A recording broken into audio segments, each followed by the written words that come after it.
Hello friends, welcome to my channel. இன்றைக்கி வந்து பார்த்தீங்கன்னா பசிபிக் பெருங்கடலோட இன்ட்ரெஸ்டிங் ஃபேக்ட்ஸ் தான் இந்த வீடியோவில் பார்க்க போகிறோம். இந்த பசிபிக் பெருங்கடல் வந்து பார்த்தீங்கன்னா இருக்கிற பெருங்கடலே மிகப்பெரிய பெருங்கடல் இந்த பசிபிக் பெருங்கடல் தான். பசிபிக் அப்படிங்கிற வார்த்தைக்கு தமிழ் அர்த்தம் வந்து பார்த்தீங்கன்னா அமைதி. அதனால தான் இது அமைதி பெருங்கடல்னு சொல்லி தமிழில் சொல்லுவாங்க.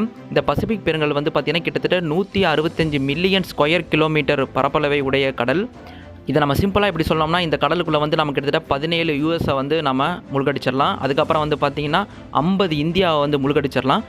அது மட்டும் இல்லாமல் கிட்டத்தட்ட 87 இந்தோனேஷியாவையும் நம்ம இதில் முழுகடிச்சிடலாம். இன்னும் சொல்லணும்னா நம்ம கிட்டத்தட்ட 300 ஃப்ரான்ஸ் இருக்குது பார்த்தீங்களா, அதையும் நம்ம இதில் முழுகடிச்சிடலாம்.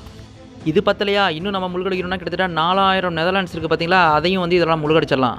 எனக்கு இது இன்னும் பத்தலை, இன்னும் வேணும்னா கிட்டத்தட்ட 4 மூன்ஸ் இருக்குது, அதாவது 4 நிலாக்களை வந்து இந்த பசிபிக் பெருங்கடலில் நம்ம முழுகடிச்சிடலாம். அது மட்டும் இல்லாமல் ஒரு செவ்வாய் கிரகம் இருக்குது பார்த்தீங்கன்னா, அதையும் நம்ம முழுகடிச்சிடலாம். அப்படி நான் பாருங்கள், இந்த பசிபிக் பெருங்கடல் வந்து எவ்வளோ பெரிய ஒரு பெருங்கடல் அப்படின்ட்டு.